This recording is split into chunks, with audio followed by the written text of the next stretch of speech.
become the country's first female African-American governor. Are going to elect Brian Kemp.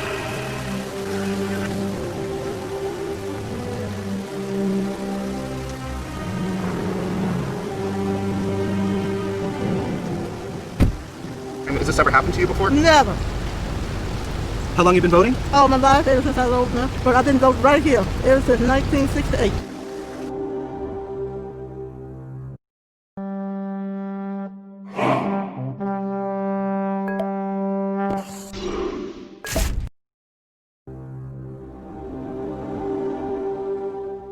We're not going to let them steal this election. I mean, we're going to stand up for what's right here, but they ain't going to steal it from these people. Look at all these Americans here. He's upholding the voters' law of America. Either your signature matches or it doesn't. If it doesn't, you don't get to vote. You have to come back in and redo the thing. And I think if they throw rocks, we should kill them. That's what Trump said. And it's horrible. And I say that because the West End, she's been in this community back when they were doing sit-ins. She held civil rights meetings in her home. And today to come out and not be able to vote and no one can give you an explanation, like, it's extremely emotional and it bothers me. It bothers me to my core.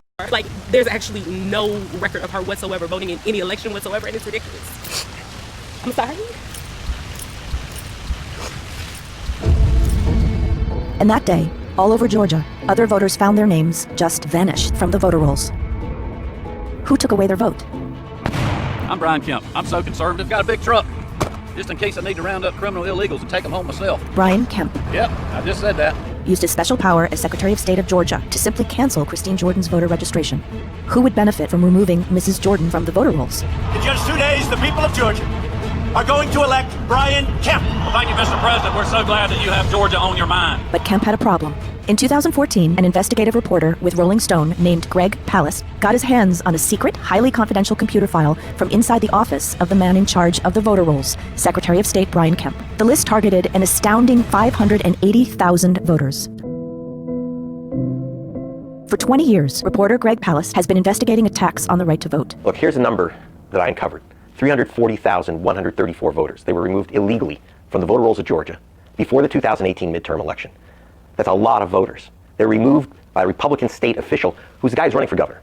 Palast flew to Atlanta to investigate.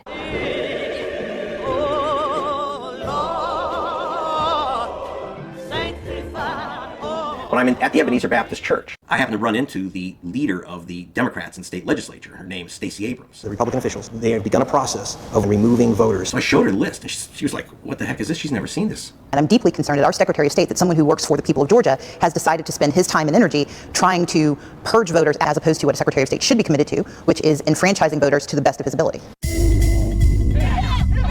If Kemp could get away with removing hundreds of thousands of voters, and if other states picked up his purge trick, it could elect a president. Breaking news, this is a big political story. Thousands of Wisconsin voters will be removed from the state's voter registry following the ruling of an Ozaukee County judge. And I don't know why it is that we have people who are so adamant about making sure that we take people off the registration roll. In 2016, Donald Trump was elected president by just 77,000 votes, about the size of a Beyonce concert. But over 2 million voters showed up at the polls and were told their registrations had been eliminated, vanished. Was Trump elected by the voters, or was he elected, and will he be re-elected, by eliminating voters? The voters eliminated are known as the purged.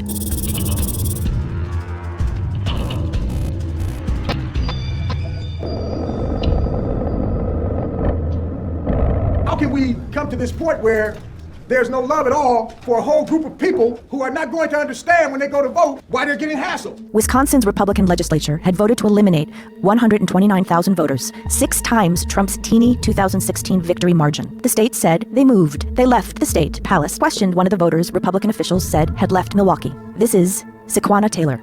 Found out last week that I was on the purge list. Okay, so what are your positions here? Yep, so Milwaukee County Supervisor, District 2, and School Board Director, District 3. It comes down to a simple question. Did these voters actually move? Palast took the purge list to the nation's top experts on address verification. This is John Lenzer.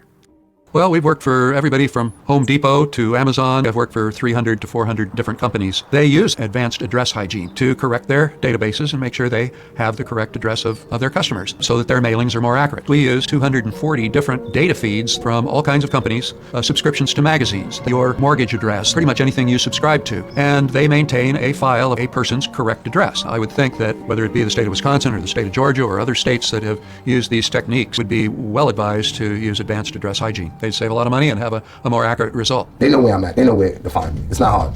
But those directing the purge don't even look at the state's records. I never left the state. I never left the county. So all they had to do was look at my DMV record, and they would see that I live in the same county. And not just any voters get purged. The hit list targeted 1 in 7 of the state's Black, Hispanic, and Asian American voters. You could call this Purgeville. And the purge list was also filled with young voters. Hello, my name is Pio. I'm 21 years of age. I currently go to Madison College. Because I moved 2 houses down from where I used to live, I was removed from the voter rolls, and that's just not fair. False stories, all made up, lies. And voter fraud is all too common. So do you believe that there's fraud in Michigan? Well, we've been very aggressive in closing vulnerabilities and loopholes. Well, I see the aggression. It was a shock when Trump won Michigan, and by a mere 10,700 votes. But the state had purged at least 60,000 voters based on a secret list.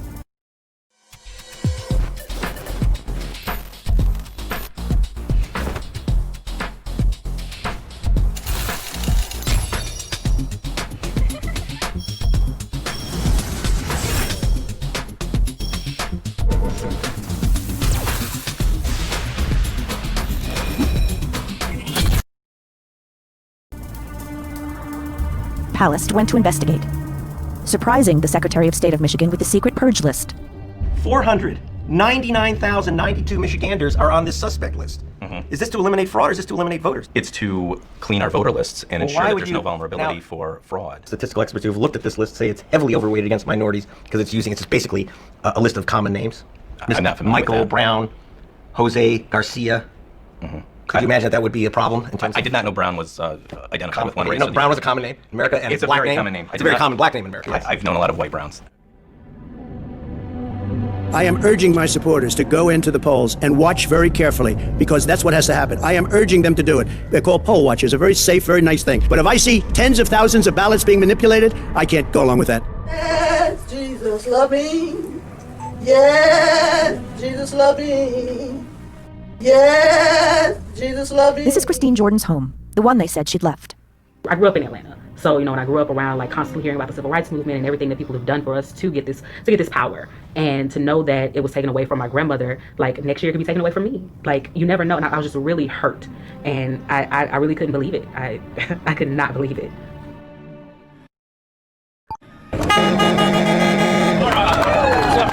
It was time to talk to Kemp. Mr. Kemp, are you removing black voters from the voter rolls just so you can win this election? Sir, please do not touch him. I'm not touching him. Mr. Kemp, why are you purging voters from the voter rolls? Okay. Sir, why aren't you answering my questions? Sir, why do we have to sue you to get the names of voters who've been removed? So it's like you were disappeared, like you were not even a person. That's what I said. I was dead and gone, buried. But I'm still on top of the hip of the message. Since I was about 5, I've been going with her to vote. Every year, religiously, and she always made sure I got my voter sticker. You gotta get your sticker, and so that's another reason why I was hurt, because I know that I've been there with her. She showed her family album, including several photos of her having dinner with Martin Luther King's family. Daddy King was my great uncle. Our nation is witnessing a merciless campaign to wipe out our history, defame our heroes, erase our values, and indoctrinate our children. Then she told us the 3 most powerful words ever spoken by an American. I will vote. I want to talk to you about the stakes in this election as plainly as I can. If we're going to get this virus under control, get folks back to work, and make sure affordable health care is available for everybody, we've got to send people to Washington who aren't interested in playing political games or making themselves rich. We've got to elect folks who will get to work for people like you. That's why I'm supporting Reverend Raphael Warnock in the special election for Senate. Reverend Warnock's someone I've known for years. He's a man of great moral integrity, a leader in the truest sense of the word. He's spent his life pushing for justice, fighting to expand healthcare, protecting voting rights and the dignity of work. You don't find a lot of people in Washington like Reverend Warnock, and that's exactly why we got to get him there. Please join me in supporting Raphael Warnock for Senate. I'm Raphael Warnock, and I know we can do better. That's why I approve this message.